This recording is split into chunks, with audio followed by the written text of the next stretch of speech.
Call the order of the BZA for March 12th, 2024. I'll rise with the pledge of allegiance. I pledge allegiance to the flag of the United States of America and to the republic for which it stands, one nation, under God, indivisible, with liberty and justice for all. Mendoza, if you call roll, please. Mr. Henry, Here. Ms. John is not here today. Ms. Mayor, Here. Mr. Pulowski. Here. Mr. Rappin is not here today, and Councilman Peterson. Present. Next on the agenda is approval of the minutes from February 13th. Hearing support. Make a motion for approval. Motion, we have a second. Second. Second, any discussion? Hearing none, call the roll. Mr. Hemingway, Yes. Ms. Mayor, Yes. Mr. Pulowski. Yes. That approved. We have no preliminary hearings, no public hearings, finding of fact. Any other new business? So the only item I have under other business or continued discussion is at the last month's planning commission meeting, and I'm not sure if it was discussed here or not, but it would benefit both commissions and board is bringing in someone to assist with some like a refresher training. And so we met with two individuals or contacted two individuals. One will respond after the 18th, so we'll have more information on that. The one individual that we're hoping to work with is it's a fellow AICP member and has provided training and workshops throughout the nation and local level in the state. She's out of Minneapolis, but the intent is to kind of find out what type of training we're looking for. The feedback that I've received so far is from the planning commission asking, with new comprehensive plan being adopted this year, how we can use that tool moving forward with proposed developments that come in. The other thing that we were asked was to identify or at least look at some of our previous actions, and see how we applied our current zoning codes and our development standards. And if we missed any opportunities, and how we learn from that moving forward, should another development or come through on that end. And then the question was, how far what conditions can we impose on certain projects where our parameters or limits? We want to understand if a developer comes in, how far back can we say absolutely not, or yes, you are within our current codes and you meet the requirements. So those are some of the feedbacks that we received from these requesting training. But I did mail out a couple weeks ago the Citizen Planners Guide. I think those are easy reads, great reads, short reads. But the person that we're looking to contact or kind of collaborate with is an author of some of those chapters in there as well. So, so that's where we're at with the training. We hopefully will provide more information as we receive it after the 18th. This individual's available. Thank you. Mr. Mendoza, first of all, I want to thank the members of the board for attending. It can be at times a lot of work, and this is, even though there's a small stipend, I don't think the stipend comes anywhere near covering the services that our members, Mr. Pulowski, Mr. Hemingway, Ms. Mayor, and the other members provide. As a result, I was on the BZA a number of years ago, and one of the things that I thought was a nice gesture, being mindful of the time of all the participants, is that when we have evenings like tonight where all we have is an approval of the minutes, rather than call a meeting and having all of our members come in just for that purpose, what we would do is we carry that over to the subsequent meeting, and that way be appreciative of the time of our members and bring them in when there's substantive work. So I'm going to put that out for you to consider, and maybe in the future, when you have a night like tonight, where all we have is just approving minutes from a prior meeting. I don't think there's any legal requirement that we meet following month with minutes, and Mr. Wickland can weigh in, so we don't have that. Maybe we can be appreciative of our members' time and not call them in for what is really just an administrative function, and we save that for the next meeting. We have Absolutely, yeah, if that's a pleasure of the board, then we will, keep that in mind and put these minutes off until in the future we have no business. We'll move those forward to. And again, I thank all the members of the board for being here tonight. You're doing your civic duty to show up, and I want to be respectful of your time going forward, so that when you're here, we're getting meaningful work done, and you're helping with that. Appreciate your comments. Thank you. Our next regular business meeting will be April 9th. Yeah, for adjournment. Any suggestions? Welcome to adjourn. I have a motion to adjourn. Second. Second. We have 6:51. Meeting's adjourned. Well done.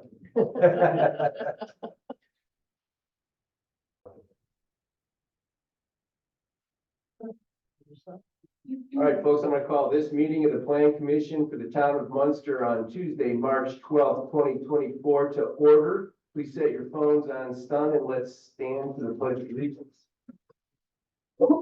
Pledge allegiance to the flag of the United States of America and to the republic for which it stands, one nation, under God, indivisible, with liberty and justice for all. Mr. Mendoza, nice to see you. We call roll, please. Ms. Brennan. Present. Dr. Hopper. Here. Ms. John will not be here today. Mr. Peterson. Present. Mr. Rappin will not be in today. Mr. Shingley. Here. And Mr. Baker. Present. We have a quorum. Next up is the approval of minutes from February 13th, 2024. I'm sure they all have been reviewed. Any modifications, changes, motions, what say you? Baker, I make a motion to approve the minutes. There's a motion. Is there a second? I'll second. Any discussion? Be there none. Mr. Mendoza. Mr. Wickle makes me do roll call votes still. Still. I think he's just doing that because he knows that it's a thing. Our recording secretary appreciates. Ms. Brennan. Yes. Dr. Hopper. Yes. Mr. Peterson. Yes. Mr. Shingley. Yes. And President Baker. Yes. Next up is a preliminary hearing, PC 24-001. Jason Spain with HWC Engineering representing Lake Business Center is requesting an amendment to the Lake Business Center Plan Unit Development to modify Lake Business Center subdivision, re-subdivision, Lot 1, lot at 9200 Calumet Avenue. Mr. Mendoza. So, correct. This property is currently existing under a PUD, operating under a PUD, the Lake Business Center PUD. The lot itself is highlighted there in blue. The request then is to, you can see in the project briefing, the ordinance.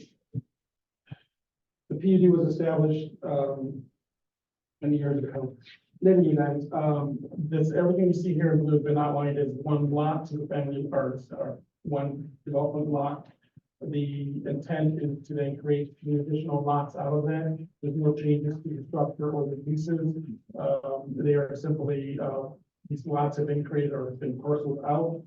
And so they are now requesting that they be recognized as legal lots of record as part of the PUD amendment, which was initially established under one lot. Now they're looking to amend it with no changes to the previous. That is the request. Any questions for Mr. Mendoza before we ask for somebody representing the petitioner? I have one. I went to the GIS. This is already shown as a new tax parcel. Is this something to solidify this as a part of the PUD internally? So yes, the parcel, there were 3 parcels that are created for tax purposes, and there was an ordinance, or I'm sorry, a document that was recorded last year, 2003, identified under the subdivision process, but it was not recognized by it's not recognized by the town of Munster. So our subdivision court ordinance requires that any changes to PUD come before the commission. So and then So everybody is on board except for the town on this thing. and my understanding is that this transition occurred or the transfer occurred because of various interest parties that sell our property. So, like I said, we were just made aware of it. Understood. Any questions for Mr. Mendoza? Mr. Wickland, at the preliminary hearing, is this something where somebody speaks on behalf of the petitioner? Generally, yes, but not absolutely required. Mr. Spain, would you like to shed some light on this, please? Sure. Can you come to the microphone or the podium and state your name and address for the record, because this is a Sure. public thing. Jason Spain, HWC Engineering, 2929 Carlson Avenue, Hammond, Indiana. Sergio did a good job of explaining what was happening here, but, my client LBCOI parceled out the eastern portion of lot 1, which was the medical center, surgery center portion of that building, while retaining the rear portion of the lot, the west side, which contains some light industrial uses, some warehouse uses. And as part of that parcel transfer, it required a subdivision, which we made them aware of at the time that they made the sale. So that's why we're here tonight, to make sure that it's properly lotted out. And also, I'll also mention the outlot to the northwest corner, outlot A in red there. That is was comprised because of a stormwater management easement that encompasses that entire outlot. At one point, the developer wanted to look into developing that, and we suggested that become an outlot because of the nature of the easement. We saw this one before when there was the proposed hotel going on there. So looking at the GIS, that's still considered part of the blue. So is this process we're going through today gonna carve that out as a new lot, even though it's not going through the process that we went through before? Correct. This process would create a new lot of record identified as outlot A, and there is an easement, a stormwater management easement already recorded on this parcel, which would now be recognized as a lot of record. In fact, the underground, there's already existing underground storage structure existing on that parcel. For future development. No, that's not. It's for existing For development. It was put in place during the construction of the hotel, which is directly east of it on lot 7. So that was when it was put in place, and it was, after that, it was determined that outlot should be created. Thank you. Any questions for Mr. Spain? Mr. Spain, just so I understand this correctly, it's the white portion of the map that's being adjusted here? No, it's the 3 different portions. It's the blue portion will remain lot 1. The yellow portion will become lot 3, and this is because there's already a lot 2. And the red portion will become outlot 8. So. And that red portion is the one for the stormwater retention. Correct, exactly. Okay, I understand. Just lot 1, it's an unusual configuration. You've got that appendage coming down. What's going on there? That is an access drive, and it's a ingress egress easement that has access for the Pepsi facility, which is lot 2 on the white portion of that lot. So there's an easement, there's a shared easement, so Pepsi's not being landlocked, correct? Well, there's access easements all the way around that, but there's actually 2 different drive entrances. So one drive entrance to the south is for lot 1, and then there's 2 other ones on the yellow portion. So there's 3 access easements. Mr. Mendoza, do you have copies of those easements? So those easements are identified as part of the recording of the lot 1. And then they are then identified as recorded documents as part of the proposed amendments to the BUD and the 3-lot subdivision. I'm sorry, that was not a well-framed question. Have you reviewed those easements? I have, yes. And you're comfortable, so where I'm driving at is I don't It's the want to, Pepsi Trust. yeah, I don't want to have a year from now, a dispute between parcel owners about access. So the easements are concrete. Absolutely, yes. In fact, I reached out to our engineer in SH and reviewed some of those as well. Okay, thank you. Any other questions for the petitioner? Either none, bring it back to the board, it's a preliminary hearing. Mr. President, I make a proposal that we set this matter for public hearing on April 9th, 2024 at our regularly scheduled Planning Commission meeting and include all conversations and discussions. We would ask that staff advise petitioner to make and return all public notices and have evidence of that. We would return here on April 9th. There's a motion, is there a second? I'll second. Any discussion? Either none, Mr. Mendoza. Ms. Brannigan, Yeah, Dr. Hoffman, Yes. Mr. Peterson, Yes. Mr. Singleton, Yes. and President Baker. Yes. Next up, PC 24-002, Mr. Jason Spain with HWC Engineering representing Lake Business Center is requesting a 3-lot subdivision, Lot 1, Lot 3, Outlot A for a second re-subdivision of Lot 1 of Lake Business Center subdivision, subdivision, Lot 1 at 9200 Calumet Avenue. Mr. Mendoza, is there classes on how to phrase this kind of stuff to make it so nice? Absolutely. sir. Okay, thank you. So, again, this is just a follow-up. Now we're taking the proposed amendments to PUD and then identify this as, the subdivision process. This is what you see before you is the, recorded one lot of record, which is Lot 1 of Lake Business Center subdivision of the re-subdivision of Lot 1. They are now proposing these 3 lots of record that were initially parceled out. The red lines that really are what identifies the separation of lots. The appendix itself, or sorry, the exhibit that's identified at the end of the plat, once it clears up, will have recorded deeds and easements identified within the plat itself. Once it gets Thank you. Any questions for Mr. Mendoza?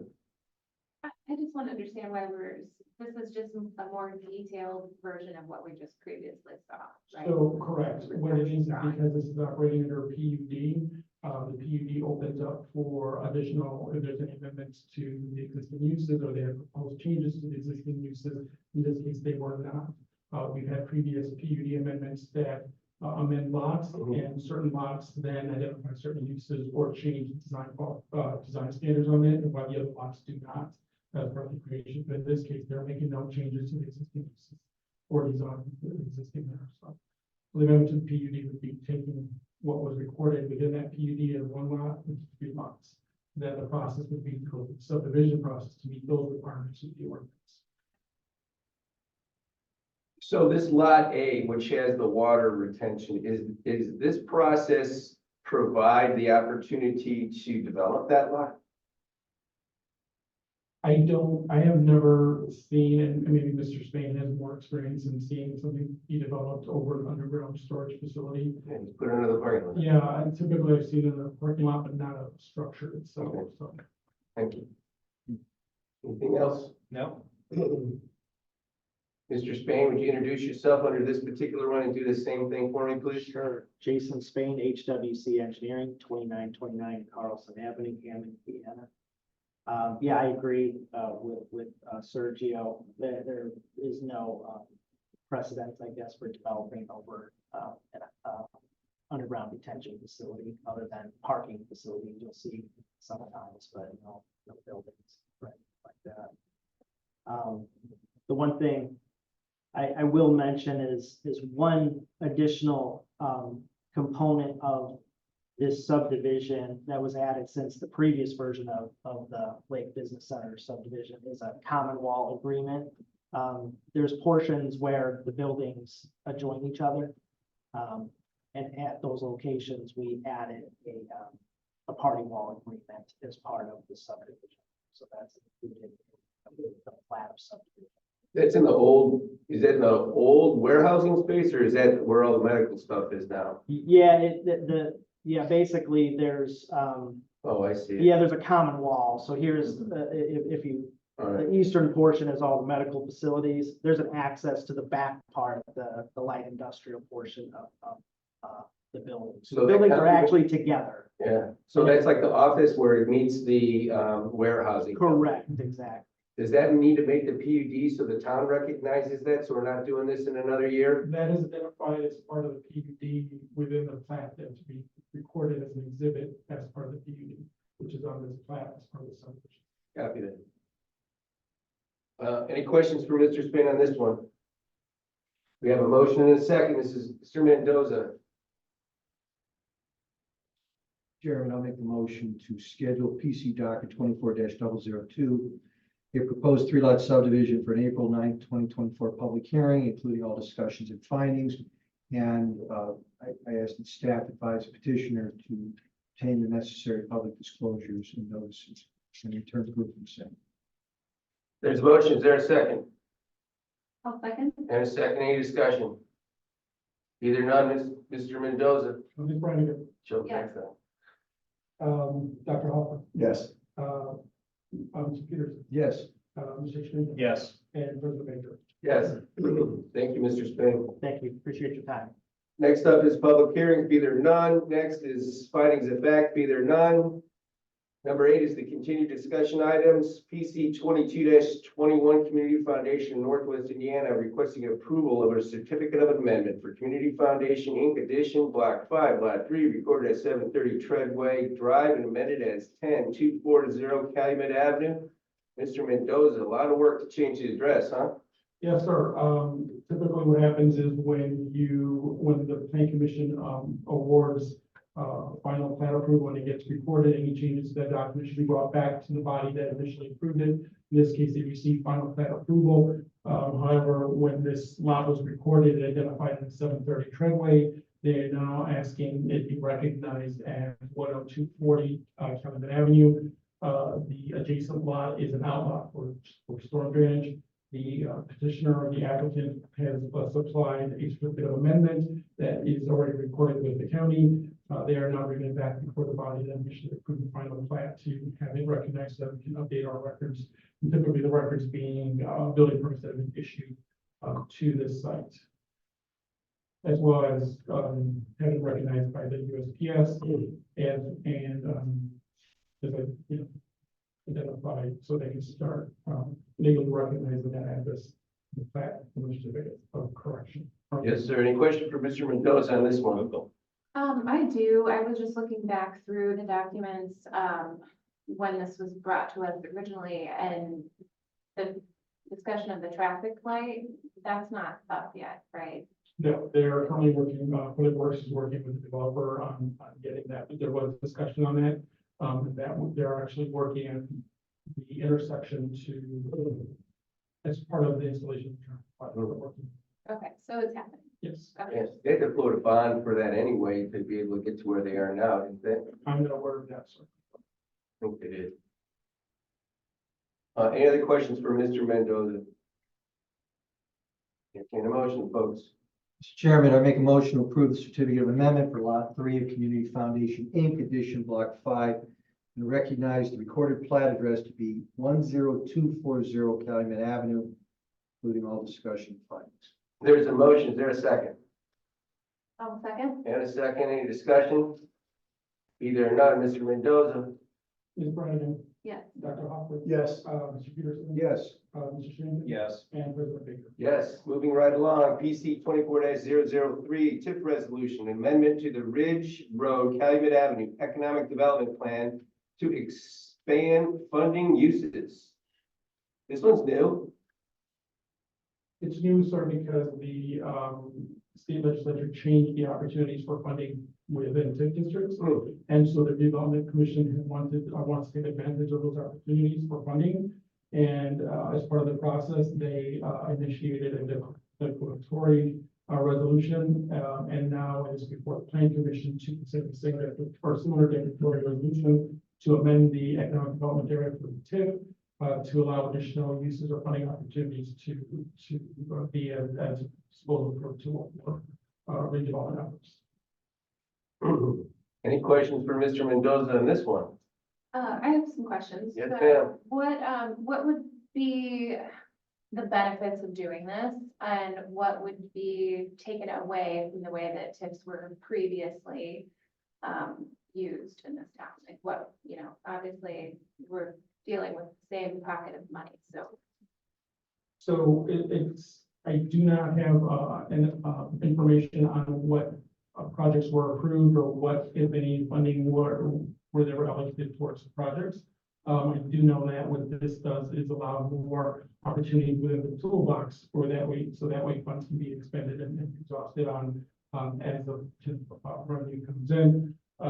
As part of the redevelopment commission's exhibit, they've identified the section of the amendment, and so they've included these uses very general in the sense of how they can be exhausted. Is this resolution that we're approving, is this mirror what was done by the redevelopment group? Yes, it is essentially they are the keepers of the economic development area plan. Right. And as part of the plan, it goes for the planning commission to recognize as part of the comprehensive plan, and is, for lack of better words, now you have a chance to buy the apple to support those amendments. Well, I guess another question would be for the town council members that are here, is there a specific use that you are going after with this change? Well, I'm going to offer this. We are expanding, and I had a conversation with council. We are expanding the potential use of TIF monies to the legal limits of law.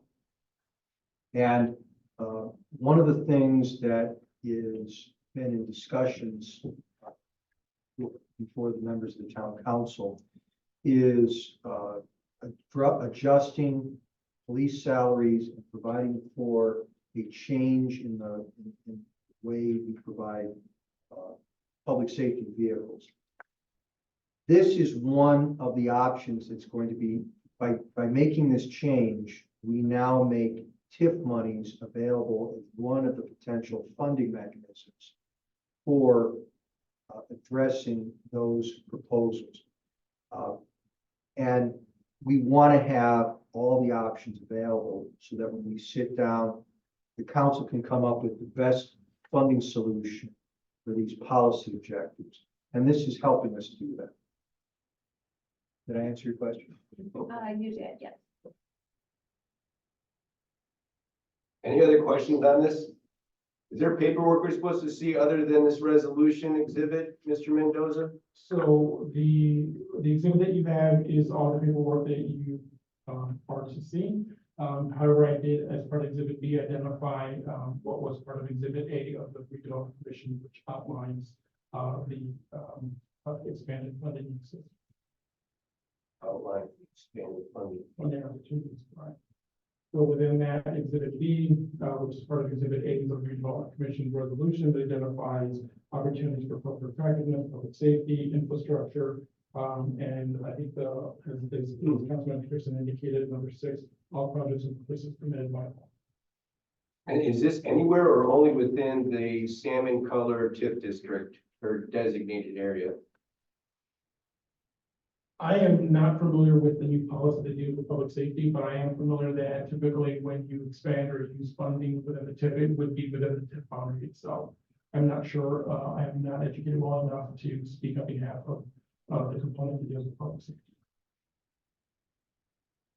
Utility infrastructure, public park improvements, acquisitions. It was in the past, as my understanding was all TIF dollars had to be used inside the district. I don't know if that got changed in 2023, because one thing I did also learn is you could change the rules. So, okay, thank you. Any other questions? I mean, Ms. Brannigan and I are the only ones that didn't sit through the first round of this, so. I'm good. Mr. Chairman, I'm going to make a motion to adopt a resolution of the Town of Munster Plan Commission approving amendments to the declaratory resolution and development plan for the Ridge Road / Calumet Avenue Economic Development Area, including all discussion and findings. There's a motion, there's a second, I second. and a second. Any other discussion? Either none, Mr. Mendoza. Ms. Brannigan, No, Dr. Hoffman, Yes. Mr. Peterson, Yes. and Mr. Shannon, Yes. and President Baker. Yes. Next up is the commission training and the update on coordination in progress. At the last plan commission meeting, there was some discussion requests that, staff, and council look at, helping with, new opportunities in training, as a refresher and any changes that have occurred within the last training session. And so we have reached out to a couple individuals that specialize in training. We've met with them, and the one individual that we probably would like to move forward with, unfortunately is not available until, to speak with us until after the 18th, so we need an update from them. The intent is that this individual also is, author of some of the chapters to the, planets, to the citizens, planning guide, the book, that manuscript that was emailed a few weeks ago. But the idea is that we are looking for feedback. We have received some feedback from council, from some commissioners regarding what type of training we're looking for. Some of the idea that came out is with the update to the comprehensive plan rolling out later this year. The request is, how do we use that as a tool? What's the best way to use that new comprehensive plan as a tool to the new projects that are coming in? Where our limits our capacities, with, providing conditions or requiring conditions. Also, there was some discussion on maybe reviewing some of our previous applications or actions and, maybe, role playing through them again and seeing which opportunities were missed, where things could have been done differently, and where things, we could move forward for the future for when we see we find ourselves in certain pitfalls or opportunities. So those are some of the feedbacks we got. Aside from that, this individual presents both nationally and at the state level. She's been in the industry for well longer than I have, for sure. Thank you. When I entered the industry, she was already well established. She was also at the ICP, a fellowship of the American Institute certified planners. Wow. And the most important thing is it trains in Orlando, right? If I can get council approval. Make that note. No action item? No action items. So it doesn't- All right. Anything else for the greater good? Baker, I make a motion to adjourn. There's a motion to adjourn in a second. Next meeting is April 9th, 2024. All those in favor of the adjournment, say aye. Aye. Opposed? Thank you very much.